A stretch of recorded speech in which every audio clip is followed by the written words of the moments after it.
Uyu munsi ni kuwa gatatu tariki ya 6 Nyakanga 2022. Uyu ni umunsi w'187 mu minsi igize uyu mwaka, haraburi iminsi 178 ngo uyu mwaka urangire. Uyu wa gatatu ni wa 27 kuva twatangira 2022. Naho icyumweru turimo cyo ni cya 28 mu byumweru bigize uyu mwaka wa 2022. Uyu munsi ni umunsi mpuzamahanga wo gusomana. Uyu munsi kandi muri Peru barizihiza umunsi mukuru wa mwarimu. Tukugezaho ibyabaye ku itariki nk'imisi ya siporo ndetse n'abasportifu bavutse kuri iyi tariki. Abo uyu munsi ndabahera kuri Zé Roberto yavutse ku itariki nk'iyi ya 6 Nyakanga mwaka w'1974. Uyu munsi yujuje imyaka 48.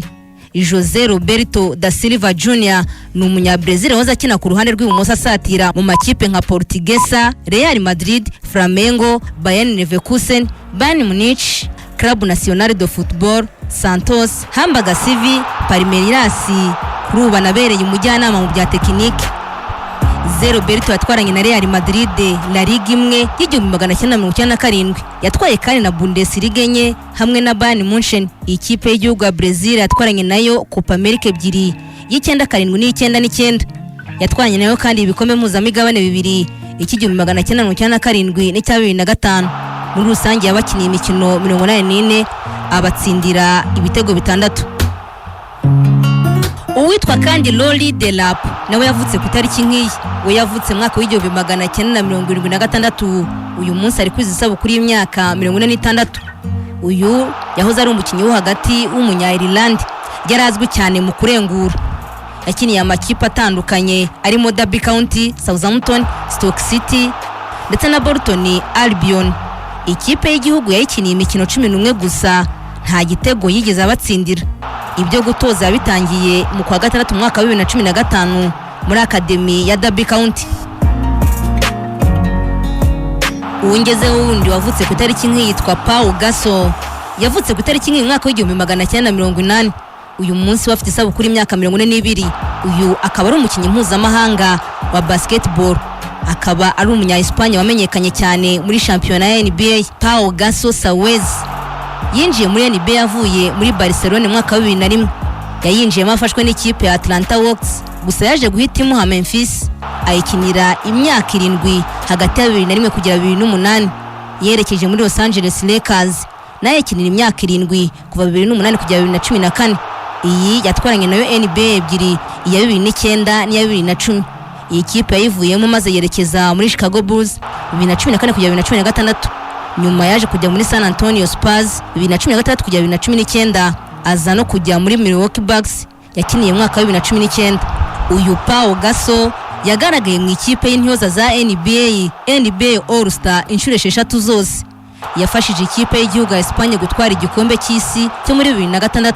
Yayifashije kandi no mu bikombe 3 by'Uburayi. Mu mwaka wa 2001 yasubiye muri Barcelona ya basket, imwe mu makipe yahereyemo agitangira uyu mukino. Uwongeye gusoreza abavutse ku itariki nk'iyi yitwa Fetu Mawasa. Amazina yose ni Chris Emmanuel Fatu Mawasa. Yavutse ku itariki nk'iyi mwaka w'1998. Uyu munsi afite isabukuru imyaka 24. Akaba ari umufaransa ukina hagati muri Montpellier, ikipe akinamo nk'intizanyo ya Club Bridge. Naho ikipe y'igihugu y'Ubufaransa yo amaze kuyikinira mu byiciro byose by'abato, ntarakinira na rimwe ikipe nkuru. Gato ku bihe by'ingenzi tutapfa kwirengagiza byanaze itariki nk'iyi mu mateka y'imikino itandukanye ku isi. Ibyo tubereye mwaka w'1887 ku itariki nk'iyi Lottie Dod, umwongerezakazi, yabaye umukinnyi ukiri muto kurusha abandi utwaye Wimbledon. Hari ku myaka ya 15 n'iminsi 285. Uyu mwangavu yatsinze Blanche Bagley amaseta 2-0. 2003 ku itariki nk'iyi ya 6 Nyakanga, Roger Federer yatwaye igikombe cye cya mbere gikomeye muri tennis. Hari ku mukino wa nyuma wa rimwe mu marushanwa anakomeye muri tennis rikinirwa mu Bwongereza ryitwa Wimbledon. Uyu Musuwisi Roger Federer yatsinze umunya-Australia Mark Philippus amaseta 3-0. Icyo gihe yatwaye igikombe cya mbere gikomeye muri tennis. Kuri ubu afite ibikombe 20. 2004 ku itariki nk'iyi Tony Parker yasezeranye na Eva Longoria. Uyu ni umukinnyi w'Umufaransa wahize abandi MVP mu mikino ya nyuma ya NBA ya 2007. Uyu yasezeranye nawe ni umukinnyi wa filime kazi. Aba bombi bakaba barasezeraniye i Paris mu Bufaransa.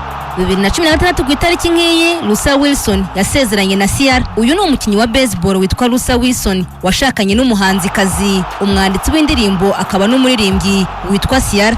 Ubukwe bwabo bwabereye mu Bwongereza. Naho 2019 ku itariki nk'iyi Los Angeles Clippers yaguze Kawhi na Paul George.